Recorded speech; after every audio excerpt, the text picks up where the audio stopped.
Kupuni o Mauiʻs. O Mauiʻnuia ka malalawan. No ka makukuro I ka palau mai a papaito. No Mauiʻona honua pilani mai.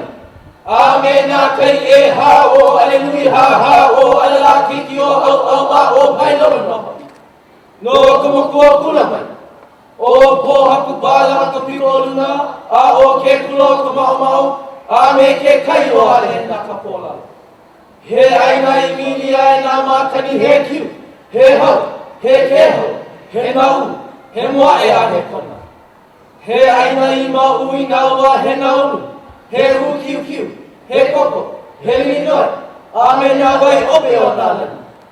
No ke apua mai ka paia no ka wehine vivo o le apue o kaia, o a apue o hoi.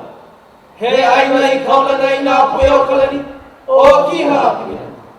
O kalua kulani ame kali alinui nā pe aloha o kaina. I ke ala no ko wei. I ka malu o ko pane. A I ka poli hoi o a he akala. E ho o malu kākou, I puli kākou, I ka puli ho o mai kani. A puli.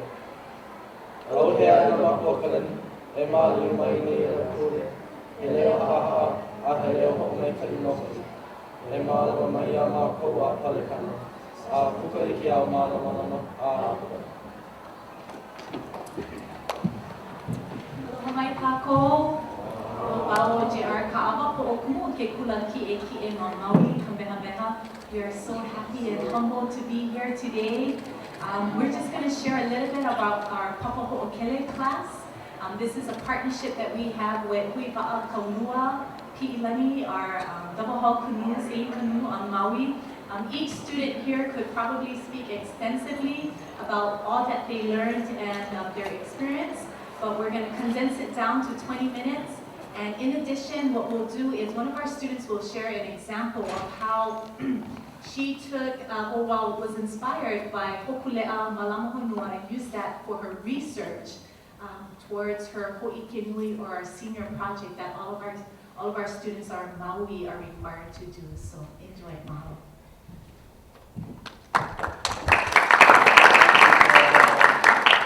Aloha mai kako o wau kukui. The pule you guys just heard was a pule that we as a class would always do, whether it be on the wa'a, on the beach, or in a classroom. This pule talks about how we are calling to our ancestors up above for our protection and so that we can emerge into the light of knowledge. And this pule is really special to me because I felt the mana each and every time that we pray. Even here today, I can feel the mana of our kupuna here.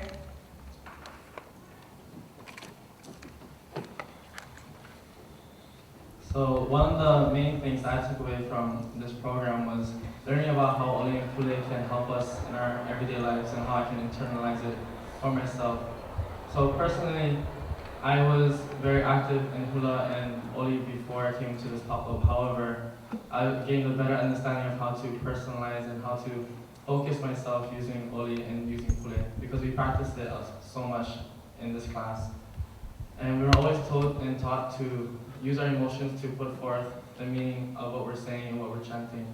And I remember on our return back to Maui from our big, huge huaka'i with Mo'okiha, we chanted Awe Wahitie. And in doing that, I could remember feeling all the emotions and all the pride and all the feelings that I had gained from this journey and being able to present it and say, we're finally here and this is us. And so that was the biggest thing I remember learning from this papa was learning how to be able to convey my emotion and focus that and bring me to a place where I can further grow and learn. Aloha mai kako o wau o ke ala kapanela. One of the oli that we did was Ia Wa'anui. Ia Wa'anui talks about the wa'a, the manu, and the stars. This oli highlights these ho'ailona that we use to help guide us to our destination. Personally, this oli, it's a reminder for us to be maka'ala, to be observant of all the elements around us, and to pay attention to these elements as we're out on the water because it's life or death situation, and we have to trust in our instincts, and as our kupuna did, trust in the whole world. And oli helps us connect us to our kupuna. And as we do these oli, the presence of our kupuna is definitely known.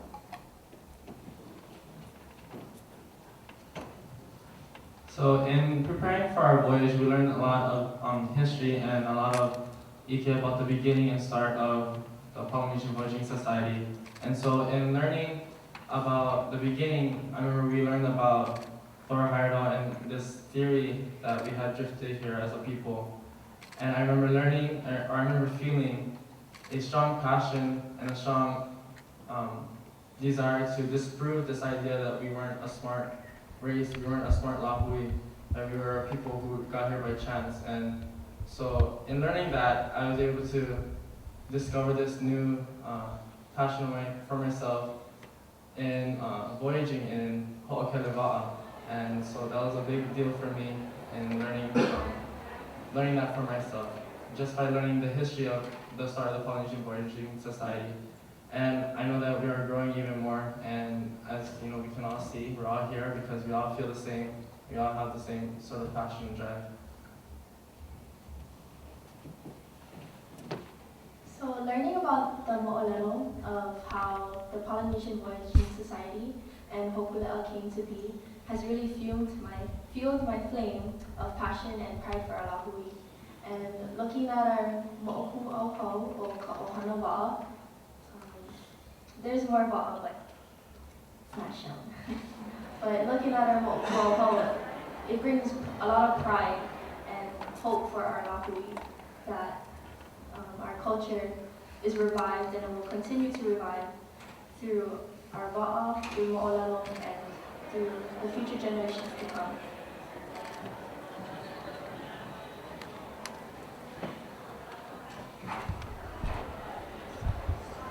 So when we were still in the classroom and we didn't get out yet, but we were just learning, we had one of our kumu, Kaiko, come in and kind of teach us how our seamanship and safety skills. So one of the first things we learned is being a deckhand and kind of just learning everything about that. And then like specializations like being a cook or like sailmaster or a rescue swimmer. And then I took to the rescue swimmer because this is my Haumāna, this is my crew, and if anything were to happen to them, I would want to be the one to help them, save them. Aloha mai kākou, o ko kahiko inoa. So continuing on with the specializations, after a while you can become a watch captain. It's like a captain of a smaller group of people that you're sailing with. And the watch captain is like the second in command after the captain, and his roles are just like the captain. Like the captain is there to keep everybody safe because safety is the #1 thing on the wa'a. He's there to make sure everything runs smoothly and that the wa'a gets back to its place in one piece. And so at times the captain and the navigator might be the same person. So the navigator is always in charge of keeping the wa'a going the right path and that they arrive in their place safely as well. And we had the opportunity to learn a bit about navigation and the responsibilities of each person on it. So as we continued in our class, we learned about water safety, and some of the important things that we learned was to always keep our harnesses on, especially when we're on the outer deck. But the most important one that we have learned, if not, it's not the most important, and one of the most important, is to always listen to the kapena, the captain, because the kapena knows the best for the canoe. He knows how to keep everybody safe, what to do in what situations, and we just always have to give him the respect and just listen to what he says and do it when he says it. Another thing is that we learned about the MOB, which is a man overboard pole, and we trained for this over and over again in the pool up at our school. And it's really a matter of life or death in some situations. And at times we were fooling around, and then we got aside and we got more serious about it because it really can be your life that's on the line.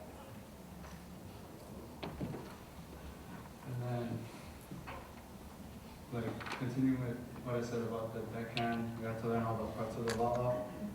My personal favorite, and it doesn't show it on there, but I think it's more on the bottom. It's my best friend, it's the hoi. Because when we were sailing over, when we would hit a wave and it would buckle, the hoi would hit me on the side. So it literally left a lasting impression on me. Wow. Aloha, o wau ka iulani, kaniopio, I kela I haina wau ia o ko e pili ana I ka upoema no ke kino o Mo'okino ke iulani. No leila, o Mo'okino ke iulani. She is a daughter of the people of Maui. Maui, born and raised. Raised is her body into a transportation of knowledge. Her manu hope follows. Follows is the moa that sees her ancestors. Her ancestors guide the hoi ui. Her limbs, hoi akea and hoi ala, distinguish her left and right. Right on the noho pilo, the kumu sits, tracking the ho'ailona that appear. Appear on the kumo'o, her back, is the foundation that holds the necessities and support. Her chest, the pola, glides out to the palekai blocking the slaps of the waves that face her. Her kia mua and kia hope are the pillars of kaula binded by the strong fronds of her kupuna. Her pe'a has the ability to move her forward or backwards in destruction. Destroyed without the support of the ope'a stands under the leihulu that flies in the wind. Her manu ipu leads the way her yaku acts as her bones, holding her body together. Her body together is Mo'okiho Pi'ilen. Maha. The reference coastline. So we did this exercise in the beginning of the Papa. So we didn't really know if we were going to be sailing or not, and if we were to a neighbor island or to Tahiti. And throughout this whole activity, Mukala, our Kimoshi, is speaking as if we're actually going to Tahiti. So we were tripping out. We were like, what? We're actually going to Tahiti? No way. The fastest voyage there was 15 days, and now 14. And so, little did we know. First, we do this exercise to know what to expect and to prepare for a voyage. First thing to do is determine a target and departure point. Our target was Tahiti and our departure point was East Hawaii. And then after, can figure out when you're going to leave, depending on the weather. And we decided May to June because it's like not hurricane season. And then also we had to look at wind patterns, where the wind is coming from and where we're sailing towards, and also the oceanic current, how strong it is and how fast we would be going. And overall, just how the canoe performs. And we separated it into 3 zones. So it's like getting from one point to another. And we took a lot of measurements, calculations, and used a lot of math skills in this activity. And it was cool to see something outside of a classroom involved with voyaging that can incorporate many mathematical skills.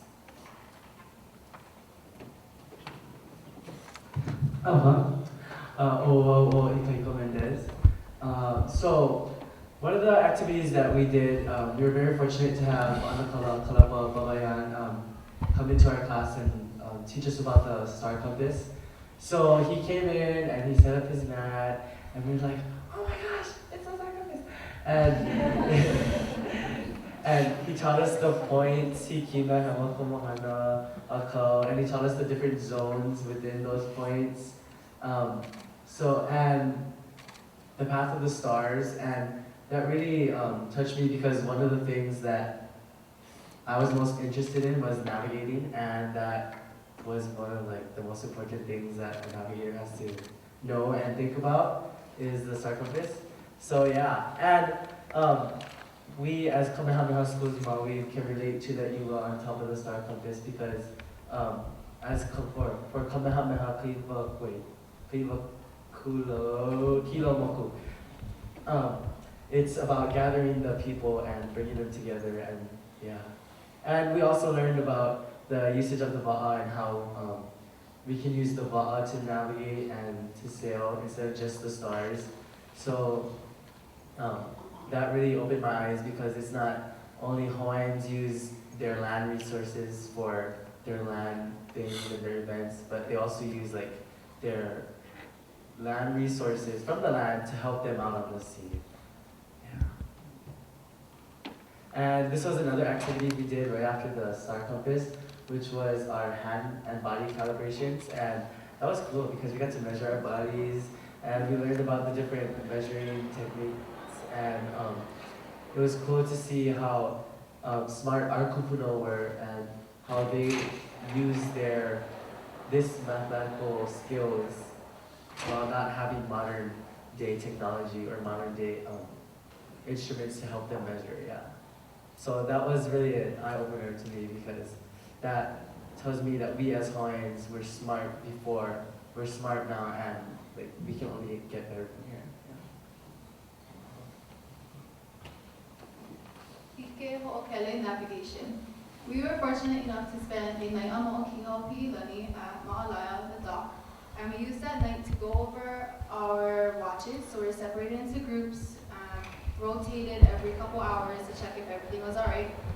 We also learned about the stars, and Hōkūle gave us this map that had all the constellations, star names, and their correct star houses. And on the back of this paper is tons of more information, and I could see how it'd be super useful to have on a voyage. We also learned in Oli to remember the star lines called okele. And e ohi ohi ina pono.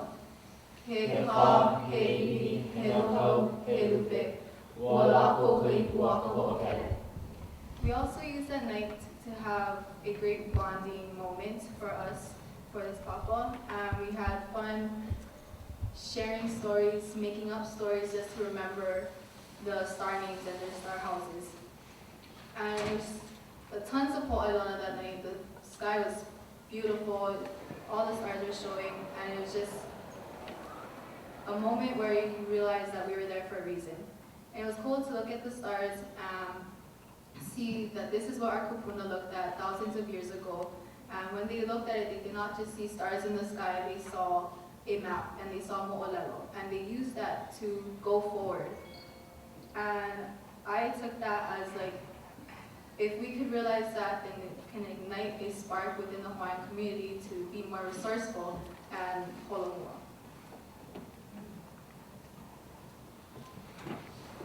Aloha! Aloha, and I'm going to talk about our overall journey to Molokai. So everything you've heard so far is about what we did in the classroom on the pool and our training for what we did for being on Mo'okiha. And it was great because this class and this program was not a class where you would sit in there and be like, what are we going to do with this? How does this have to do in real life? We actually got the chance to use what we learned on our voyage to Molokai. So we got to put everything we used into action. And it was a great way to connect with our kupuna because when I first started or found out I was chosen to be in this class, I already knew and I could put my kupuna like on my shoulders, but it wasn't until our initial voyage to Molokai that I could really feel them with me. And so of course, Maui to Molokai, we're in the Pailolo Channel, and it was cool because I know that the Pailolo Channel is kind of rough, but being with our kupuna and Mo'okiha, it didn't feel as rough as I thought it would. Through our voyage from Maui to Molokai, there are many kinolau of our kua that were with us, such as the kohola, but there's this one kohola in particular that I found very interesting, how it just stayed close to our canoe limbs, close. And it just made me feel like as if our kua were talking to us, letting us know that they were going to be there for us the entire way, and that they weren't going to let anything bad happen to us. And on our way back home from Molokai, we did face a couple challenges, but it felt to me as if it was our kupuna talking to us and trying to see how we would put our ike into action, and if we were paying attention in class and also during our practices on the mission. So through this whole experience, I know and I have this responsibility to share all the knowledge that I've learned to all the younger generations and our ohana back at school, our elementary and our middle school students, so that they can understand the importance of perpetuating the Hawaiian culture, and hopefully that will spark their motivation. And this brought all of us, the students on this stage, closer together because personally, I wouldn't really know these students and I wouldn't talk to them in school and I wouldn't even say hi. But now after this, spending so much of my winter break with them and having my life on the line with them, being on the ba'a, they're like Hōmāna, and I mean, we travel together now and it's so great. And it just shows the emphasis of Mālama Honua that the ba'a and the spirit of the ba'a is not only on the water, and it's definitely on the land.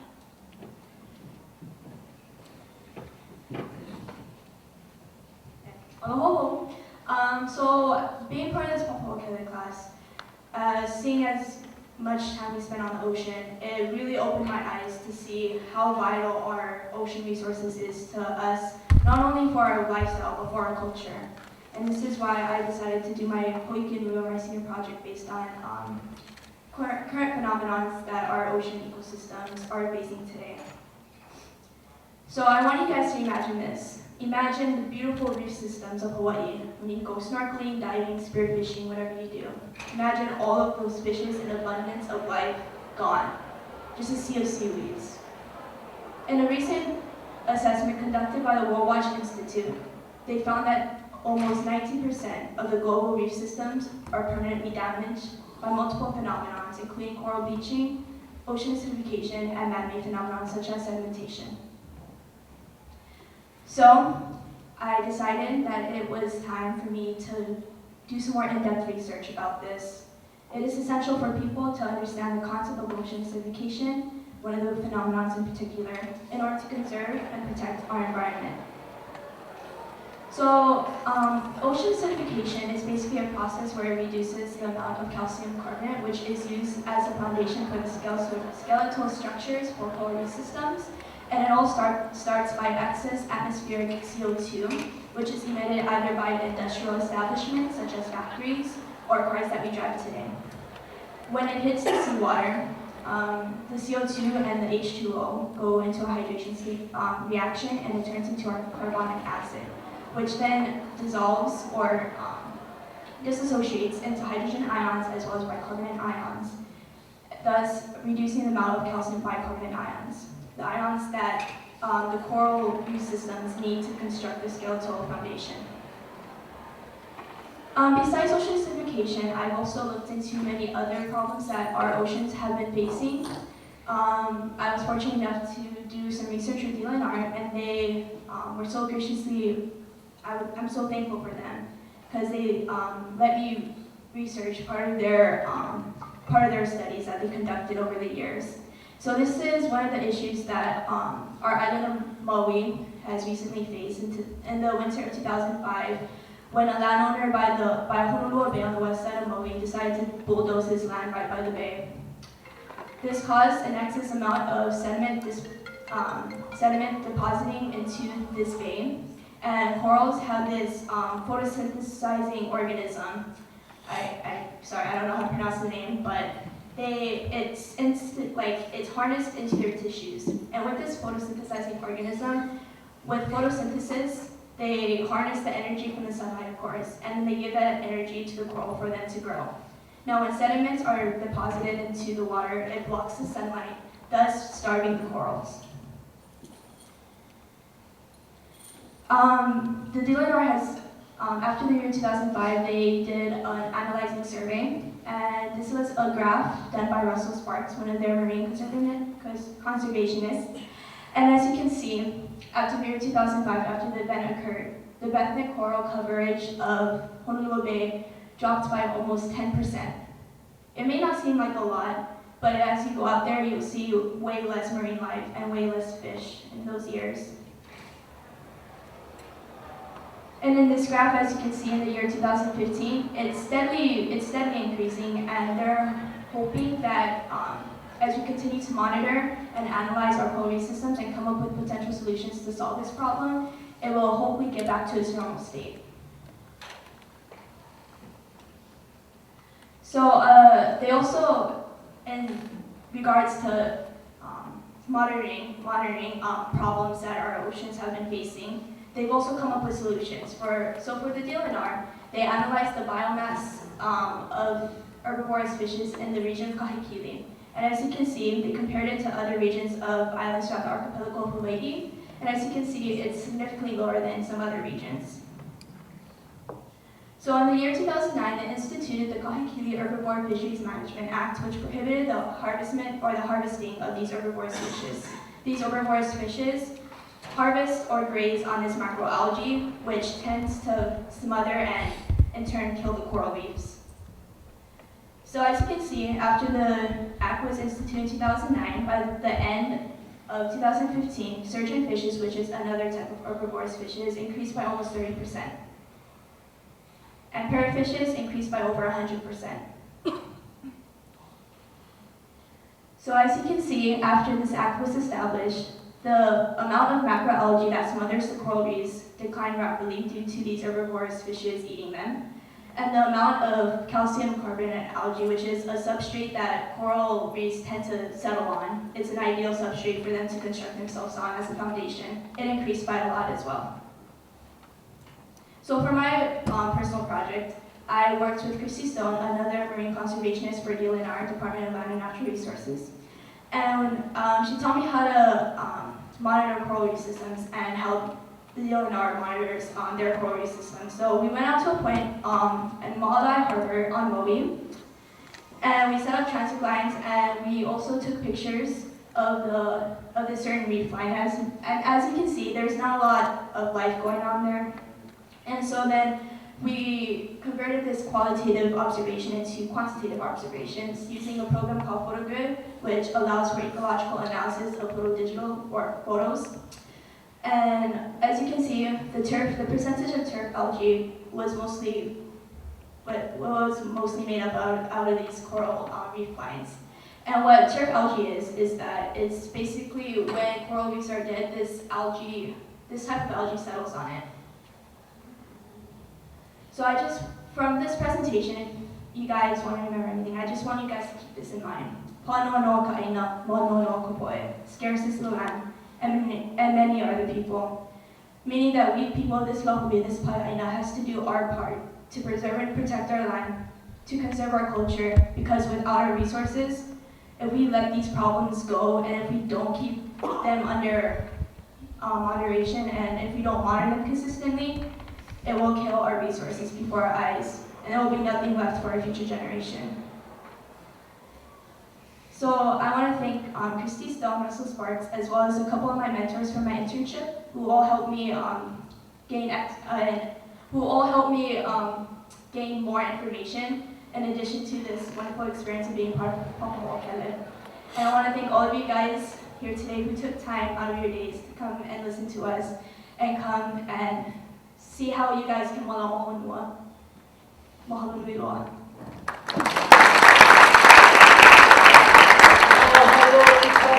O ke kuahiwi o ka halawa I ku hano no luna ka lehia o mahoa ka hikolua ole I ka uite kenai ka wai hunia o ia o olu I ke ahela me mali lino hauna na hoa ulu vehi I ka uene vai o kini hapai I mahalo ia ke aloha e ka leo hea e ka hea nei haina I ka nani o ke kuahiwi o ka halawa I ku hano e mahalo